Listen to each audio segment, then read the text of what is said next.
Our guest tonight is Robin MacArthur, and we were supposed to launch this novel, her debut novel, the day after it was released. And now here we are, 3 times and almost 3 months later. Welcome. She traveled here from Marlborough, where she lives on the hillside farm where she was born. Her debut collection of stories, Half Wild, was very well received. Some of you may have heard her speak about that or read the book. It won the 2017 PEN New England Award for Fiction and was a finalist for both the New England Book Award and the Vermont Book Award, which says a lot for a first collection of stories. Robin is also the editor of Contemporary Vermont Fiction and Anthology, and one half of the indie folk duo Red Heart the Ticker. She's also received two creation awards from the Vermont Council of the Arts and Vermont's Arts Council and the National Endowment for the Arts. And about this new novel, PW Reviewer wrote in much more eloquent language than I could have come up with, talking about the story. They said, "The resulting narrative is nuanced, poetic, and evocative. MacArthur empathically depicts each of her characters in their wounded but hopeful glory," which I thought was a great quote. So please join me in welcoming Robin MacArthur. Thank you so much. All right, thank you all so much for coming out in the snow. This is, it's rather fitting for this novel, which has a weather theme. The novel begins after Tropical Storm Irene, and so throughout, the characters of the novel are reflecting on climate change and how the weather patterns of Vermont and everywhere are shifting. And so, who knows if this is a climate change April or if this is an old-fashioned Vermont April, but it is. Here it is. And I am delighted to finally be here in Norwich. Thank you so much, Liza, for inviting me to have my launch here. And I actually love spreading out my book launch, so this is great for me. And a huge thank you to Sherry and Rebecca at Literary North. I fear that they have baked things 3 times now for this event.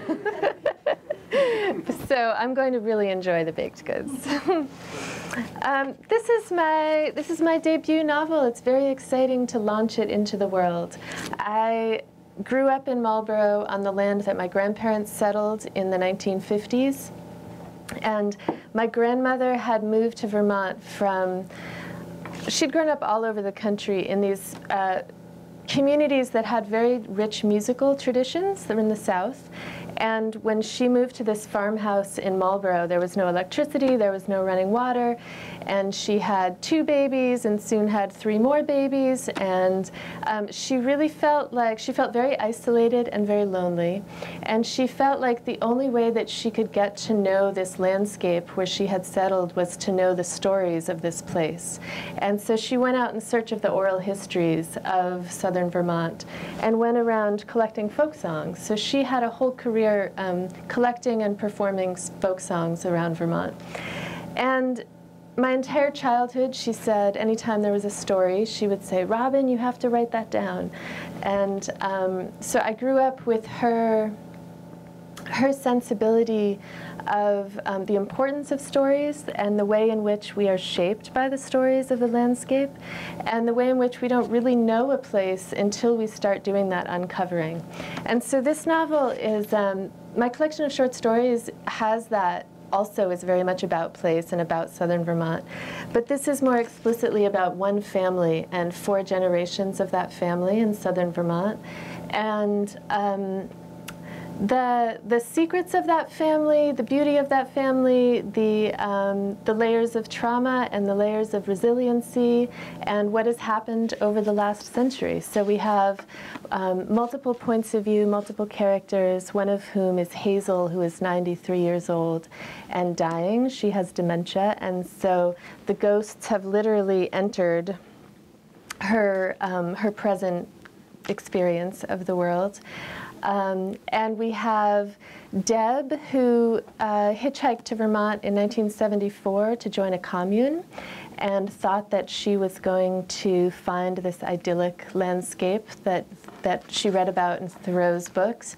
And instead, she ended up marrying into this family and having a much more nuanced understanding of place than she had expected. There is Bonnie, who starts out the novel during Tropical Storm Irene. She has struggles with addiction, and she goes out into the storm and disappears. And so that is the narrative arc of this book, is this family looking for Bonnie. And the primary protagonist is Vale, who is Bonnie's daughter. She's 26. She left Vermont when she was, I believe, 18, to flee everything about Vermont. She wanted to escape her family here. She wanted to escape the weather. She wanted to escape the whiteness. She wanted to escape her mother. And she's brought back by her mother during the storm to look for her mother. And in doing so, unravels all sorts of family secrets and finds love in unexpected places. So that is an overarching view of the novel. It's very hard to read. I'm never sure how to read from it because there are these multiple points of view and various narrative threads happening at once. But I'll read a little bit from from a handful of the characters for you. And I will start with Vale. It's August 28th, 2011, Tropical Storm Irene. Vale is tending bar in New Orleans, pouring lavender bitters into juniper-infused gin. Beyoncé's diva playing on the dust-covered speakers in the corner when she gets the call from Deb, her aunt. High water, a bridge, your mother. For 24 hours, she's been watching the storm on TV. Hurricane Irene touched down the night before in New Jersey, downing trees, flooding rivers, causing 7 deaths, 1.5 million people without power. It landed next over Long Island, roads, houses, streets destroyed, sewer plants overflowing in Long Beach, then headed north into New England, where it lost its intensity and dropped to a tropical storm. Just heavy rain, the news said. Winds slowed, sighs of relief at the bar. Baby gone to sleep, Monty whispered, laying his palm on the cigarette-marred mahogany of the bar top, watching the footage of search and rescue missions along the coast of New Jersey. Vale wasn't here for Katrina, but the residual trauma has soaked into her bones, here where they know the power of wind and rain all too well. When storms come, there is a magnetic, dread-sickened buzz in the air. They turn the music up, overdrink, dance more recklessly. They are waiting every day for the next big one, not an if, but a when. Tonight, Vale mixes drink after drink, and alongside the others there in Marini, breathes a sigh of relief for their brethren in Brooklyn, brethren in Queens. The storm is awful, destructive, yes, but not near as bad as predicted. The end of the world has not come. But later that night, 11:30, other footage starts floating in. Cell phone videos from northern New England. The winds dropped, yes, like the news said, but the rains picked up. The screen shows images of roads torn up, trees downed. Just think of the ghosts unearthing, says Monty, who found his cousin's body bloated in 2 feet of water at the house where he was born 4 days after Katrina.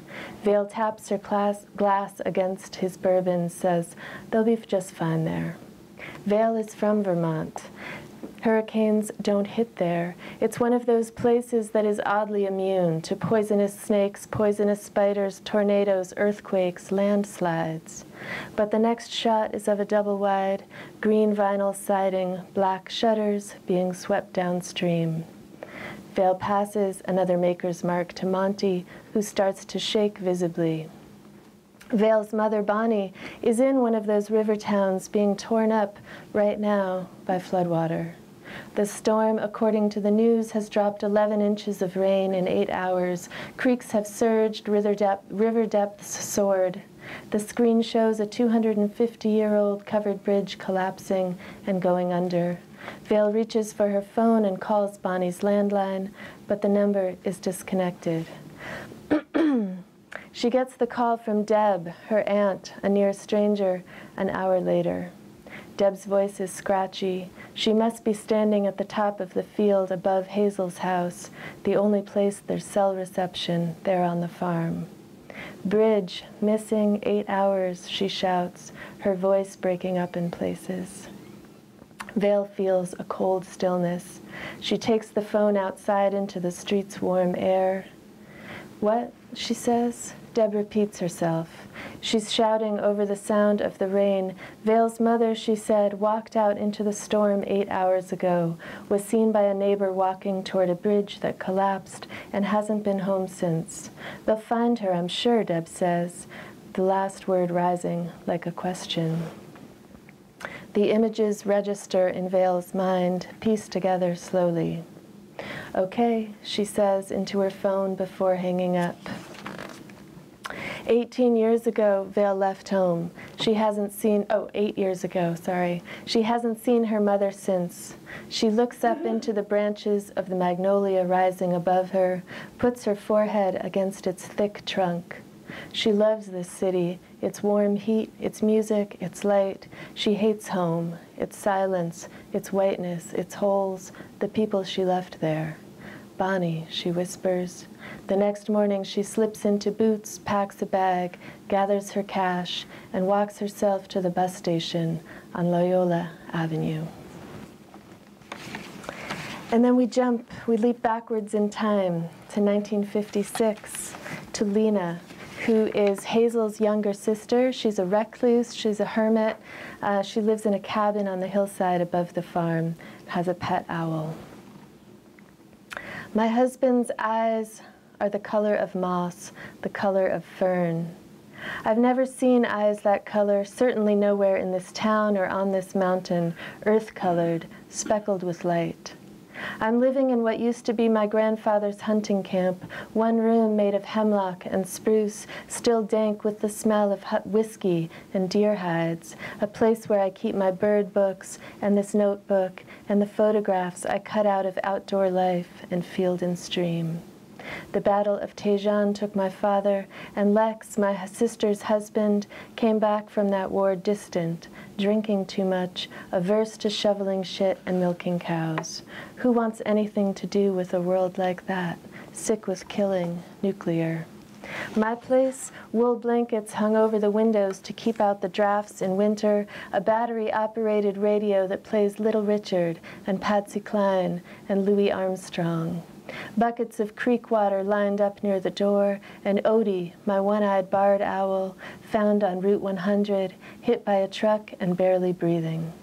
I brought him home on a cool night in March, built him a nesting box from an old apple crate, and here he is, 2 months later, one-eyed, unable to fly, fervently alive.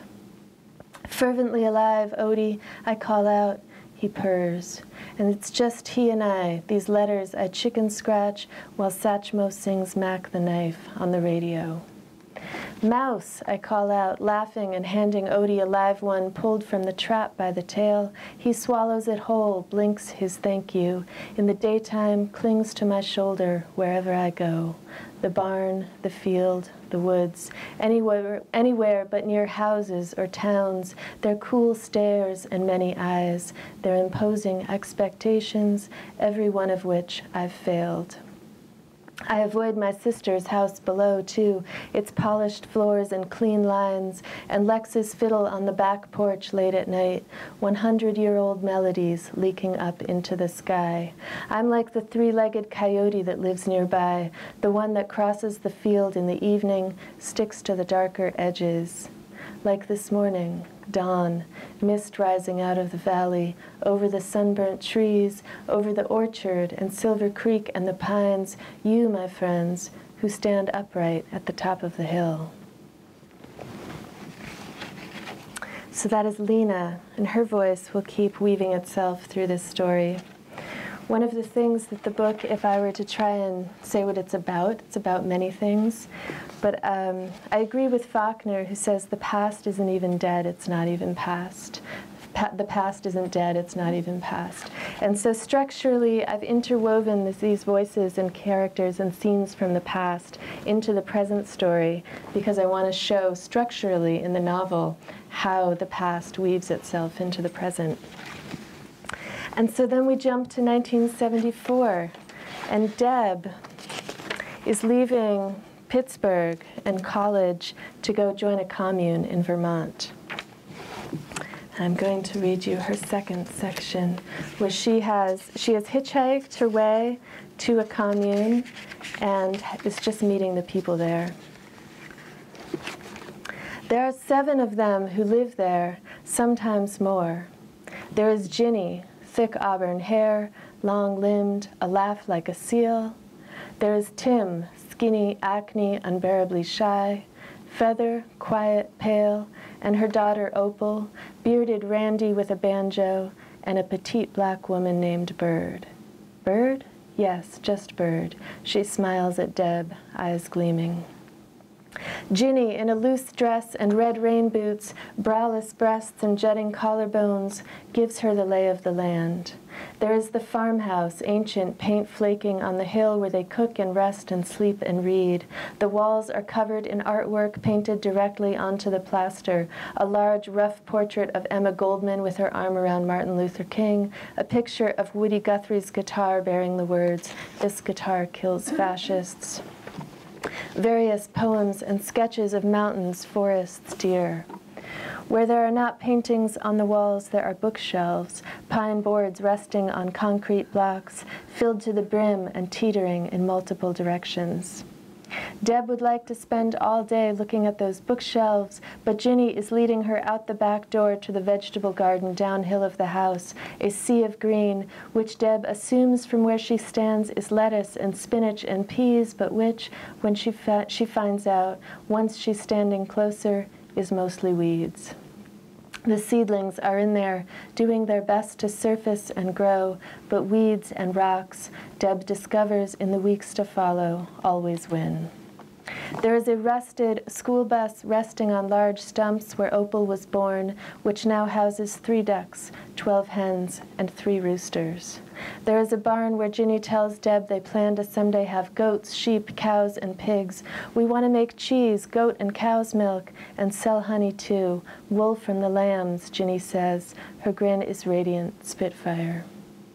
Ginny takes one last look in the empty barn and lingers for a moment, tired perhaps at the prospect of it all, and Deb decides that she likes her. And then there is the print shop, Ginny says, pointing the way. The print shop is clearly where Ginny wants to be. It's an old milking shed with a cluster of assorted tables gathered into its center. On one of the tables is a letterpress machine. On another is a printing press like the one in Deb's college art class. You're not messing around, Deb says. No, Ginny says.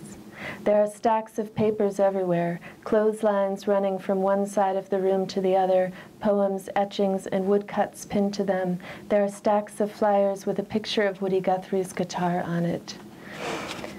Groovy, Deb says. Yes, it is, Ginny says. We have to try and change the world, you know? Yes, Deb says, fingering the flyer and thinking of her cousin Pierce, whose father bought his way out of Vietnam, thinking of her own half-assed activism and resistance, but she's here now. They offer her the daybed on the porch and tell her the deal. You can stay for as long as you like, but you must work, chip in, do your part. If you don't, you will be politely asked to leave.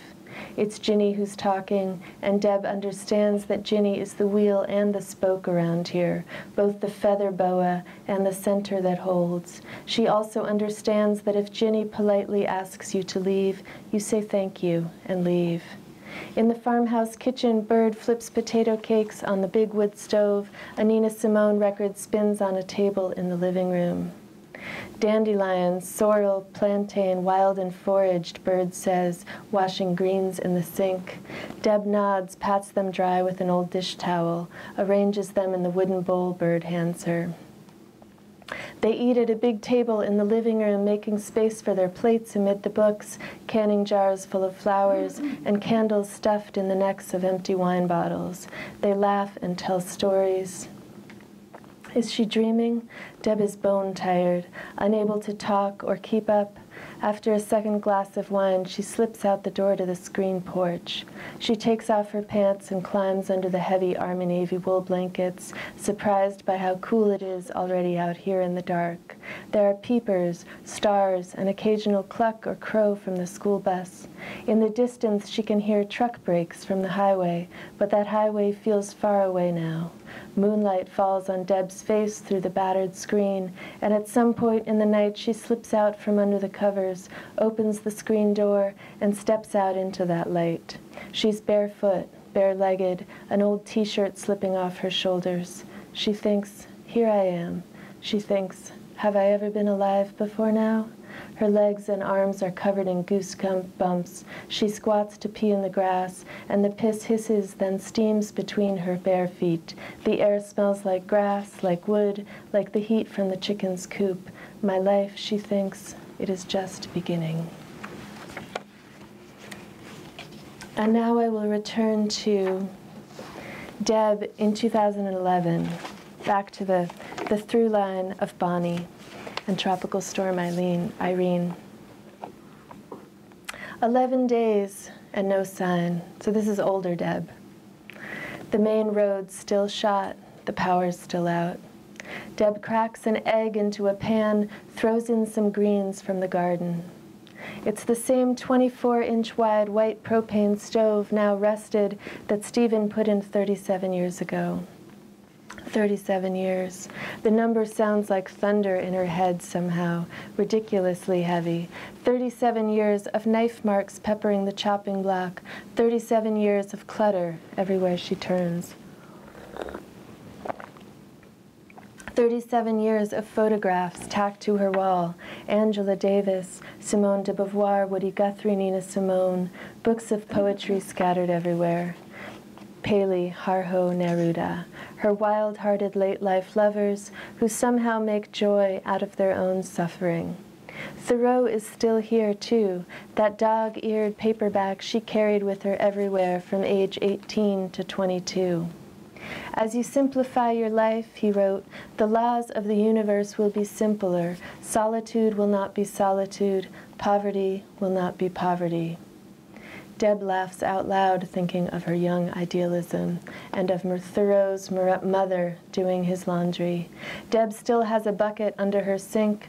Her electricity still comes from a 200-foot cord hooked up to Hazel's barn below. It cuts in and out every time the wind blows. Her son, Danny, the one person she truly loves in the world, the one person she pines for, is living in a village in Guatemala, ever restless. My God, she misses him. If 37 is thunder, 59 is a freight train, Deb thinks, sipping her wine, bringing her eggs to the table. She turns on the radio, and there is a story about the number of natural disasters in the past 2 years. In January of last year, the earthquake in Haiti that killed 150,000. This March, the earthquake in Japan with its 30-foot-high tsunami. 15,000 people dead. The ongoing droughts in East Africa that have killed an estimated 30,000 children. Waking the beast, the reporter says. Deb turns off the radio. 30,000 children. She thinks one town, hillside, island, coastal city, country, mountain at a time, points on the map scattered until the points meld into one bright flame. And I'm going to leave you on a more cheerful note with Lena. Back to Lena, 1956. Lena is always happy. I go to barn dances because I love to dance. What God doesn't exist in that boot sole on pine floor, in that spinning? I don't go to church despite my sister's urgent pleas. My mother died when I was 9 years old. Why would I go to church and pray to that God? My God is in the tree roots, in the creek song, in the smell of wild mushrooms and the potent scent of herbs. My God is in the face of Odie, God face, owl face, moon face, one-eyed, and in the way he looks at me, silent, neck-turning. My God is in the music, too, Fiddle, bass, guitar, drum, my God is in the sweat and sway, the touch and the turning, and so I go to dances. I leave Odie in the cabin in his box against the wall. 2 mice a day, that's what he needs. I have live traps set up all along the foundation and along the stone walls.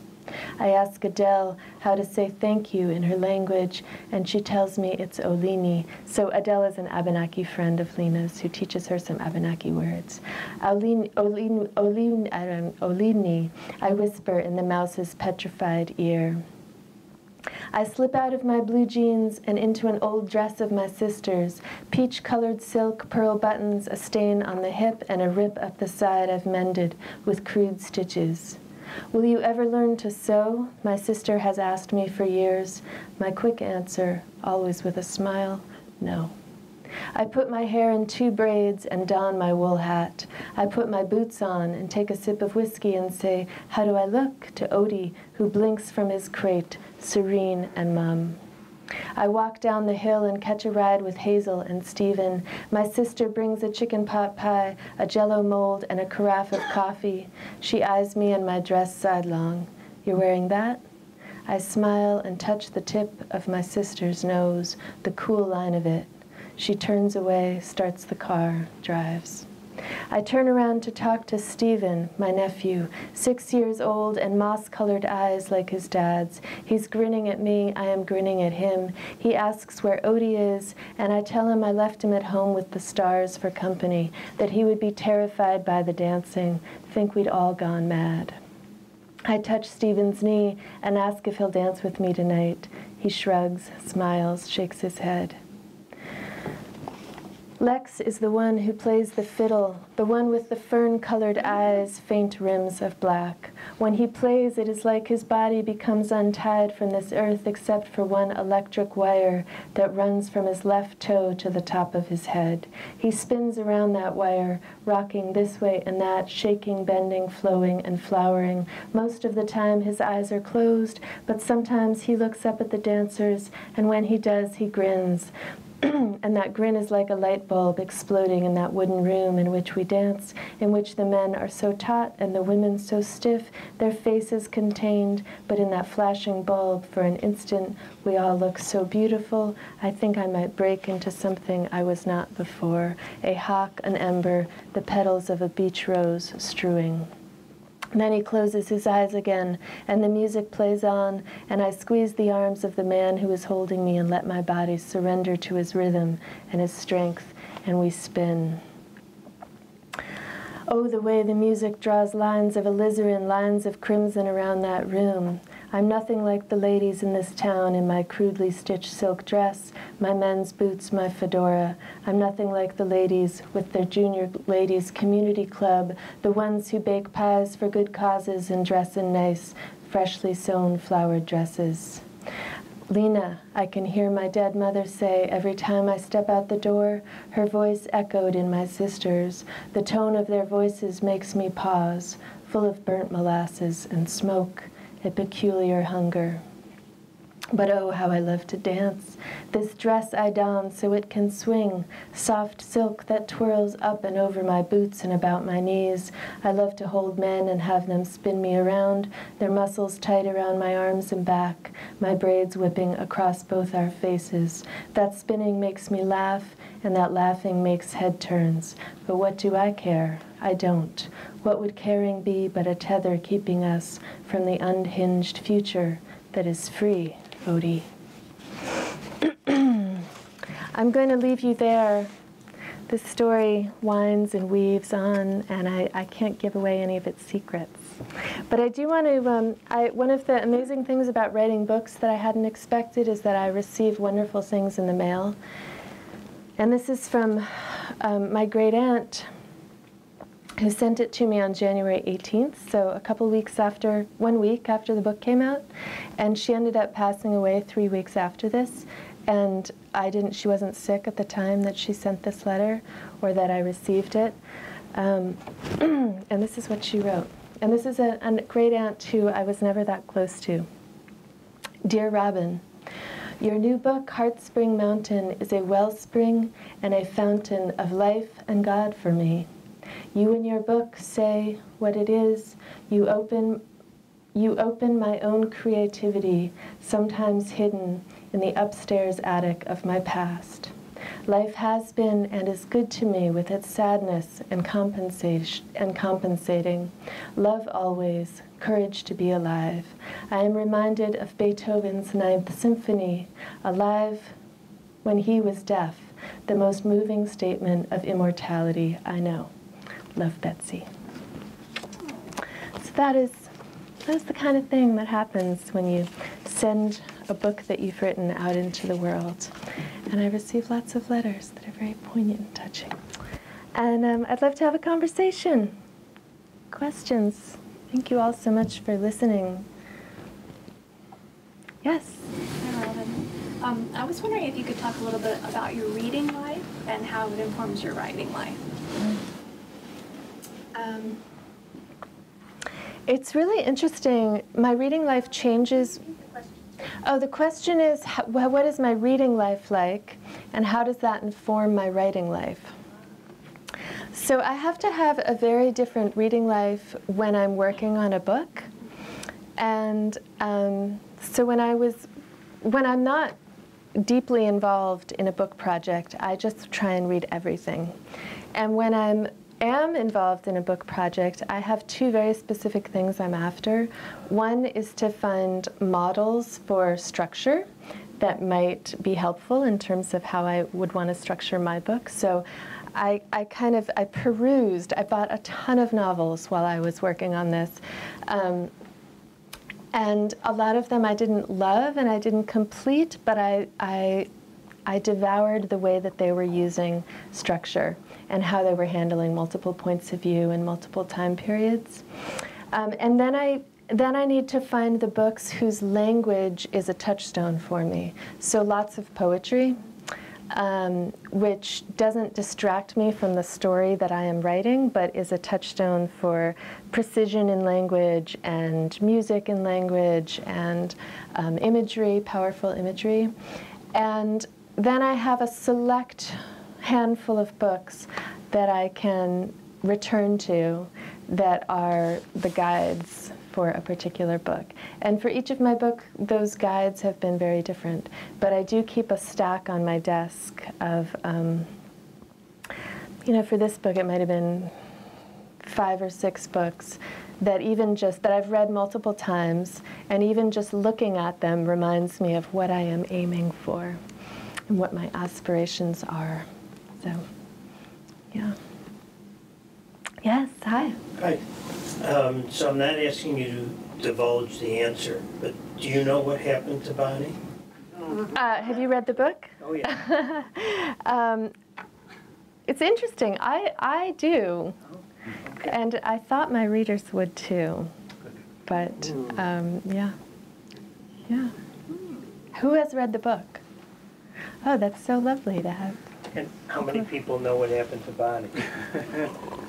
Well, we think we know. We have an opinion about it. Well, I love ambiguity, so I clearly didn't want to give too much away. In fact, I get as much as I've given away was with pressure from my editor, who said, "Your readers need more," and I wanted to just drift off into the atmosphere. Yes. I think what's nice is that we probably all have a different opinion about it. I love that. That makes for a good book club read, right? Yes. It does, but I really thought, I didn't raise my hand, but I thought that you captured each of the voices of the characters well. You know, I kind of groaned with one of them, but... Which one did you groan with? The one that you just read, I just thought it was a little, for me, it was just a little too deep. I don't know. Too over. Lena's too out there. It's nothing to do with your writing. It's more how you develop the character, I guess. But, yeah. Well, everyone can relate to their own character. I have some readers who really are frustrated with Deb. They can't take Deb's naivete, I guess, during the 70s. But I'm very sympathetic to Deb. well, if I remember the 70s, So, if you were there, well, I was. You weren't there? No, I think, yeah, well, I think that was the 60s, but what the hell, it went over. It spilled over. Yeah. But no, I enjoyed, because I had it read in January. Yeah, that's a nice thing about having a kind of reading 3 months later is that people have read the book. I read it, yeah. Yeah. Other questions? Yeah. Our book club just read your book. Oh, that's fabulous. And it was based on the review that was in the Valley News, local paper, and then the letters to the editor where somebody said not so nice things about the writing style, and then a couple ladies, I think it was ladies, said that they loved your writing style, and Thank happened to you. be time to pick a book, and we thought, we always like to pick. We do it during the winter, and we always like to pick a local author, so it was really good timing for us, and we all really loved the book, but I think we all, that was one of the questions was what happened to Bonnie? And I went right home and read it again, the back part of it again, and I came away with a different, I'm not going to say anything, but I came away. I love that. That's a new revelation for me that it's, After I read it, as to what happened to her. I'm delighted that I it's also into think it this. was very interesting and appropriate that the book sort of had Hurricane Irene in it and the whole heroin thing. I mean, because those have been two really big things in Vermont, and I would have never put those two things together. So I felt that was quite interesting. Yeah. I mean, I definitely want to examine, it's just my nature is to think about contemporary politics and class and issues are woven into how I see landscapes. So I can't ever see just a pastoral version of place. And I wanted to look at how, I don't have any answers for the world in here, but examine the ways in which disconnection has led to, and alienation has led to harm and illness in all sorts of ways in our culture. So, our climate is not well right now, and a lot of people are not well right now. Right. And how much of that is a result of disconnection from one another and from the landscape. So, yeah. Yeah. Okay, I've been wondering this, so I'm going to go ahead and ask, but the one young woman who moved away, and because she hated things in Vermont, and you mentioned twice, I think, she hated the whiteness. Was she referring to the weather or the people? Well, she might hate this in April, the white snow in April. She was referring to the culture, the whiteness of Vermont's culture, the homogeneity. Yeah. We are one of the whitest states in the country, and we lack diversity. And she had been living in New Orleans, where it's obviously very different, and so she was resistant to return to this place that has such a homogeneous population. I just wondered because I came from Texas and Southern California, and it's like, wow, folks kind of look alike here. Yeah. It's taking me a while to get used to that. Yeah. Yeah, when you're coming from elsewhere, that's much more obvious. Yeah, that is what she's referring to. And there are all sorts of efforts with organizations in Vermont right now to make this a more diverse state and to appeal to people of color and create more job opportunities, and but we are where we are right now. Yeah. And the book also goes into the Vermont Commission of Country Life, which was in the 1920s and 30s, which had a eugenics movement and had a very intentional image of Vermont that it portrayed in its marketing, which was intentionally appealing to white upper class people. And so that is in here as well. That everything happens for a reason, and the history is embedded in our everyday moments. Yes, Les? So is it another novel or stories next? I am working on a novel. Yeah, I can say that with confidence now. In January, I might not have been able to. In January, I was desperately fishing around. I had been writing various pieces and not sure if they were connected or if I had enough curiosity to live with them for 2 years or 3 years or whatever it takes me to write this next book. But I now have fallen in love with my main character. And that's what really has to happen before I know that I am working on a novel. A short story, I can be curious about someone, I can like them, I can spend 20 pages with them. But a novel, I have to really love that character and identify in all sorts of ways with them. So I am working on a novel. Yes, and I'm very excited about it. Can you tell us a little about it? I'm also very superstitious. So it's so young. It's like telling people your name ideas for a baby before you've named your child. You know, I just have to keep it in there for a little while longer. Yes. Other thoughts, questions? Yeah. Could I ask, what's your, I don't mean educational bad, are you from like the writers kind of university thing, or did you pretty much self-teach yourself? So I went to college and I studied all sorts of things other than writing. I was writing while I was there, but I was not an English or a creative writing major. And then I moved back to Vermont, did all sorts of other things, and was writing in secret my whole life, pretty much. And then I went to Vermont College of Fine Arts and got an MFA when I was 28. So I did spend 2 years getting an MFA in their low residency program. So yes, I went to a school of writing, but I think I knew exactly what I was writing and had most of the stories from Half Wild were brewing in my head already before I went there. So I learned a lot, but I also knew exactly what I wanted to write and what my work is. I waited, yeah, till I knew exactly what my mission was with words. Yeah. Yeah. Yes. What does the rest of your family think of your book? I haven't read it. Well, you could ask my husband here, who wears a Heart Spring Mountain hat.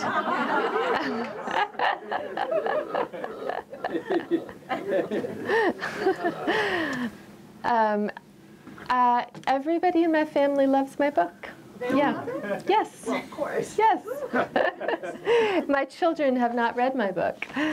But what's interesting is my daughter 5 years ago was very jealous of all of the time and energy that I put into writing, and would just say, "Why are you going away to work on writing? You know, don't you know?" She was 3 at the time, or 4, and why don't you just stay at home and be with us?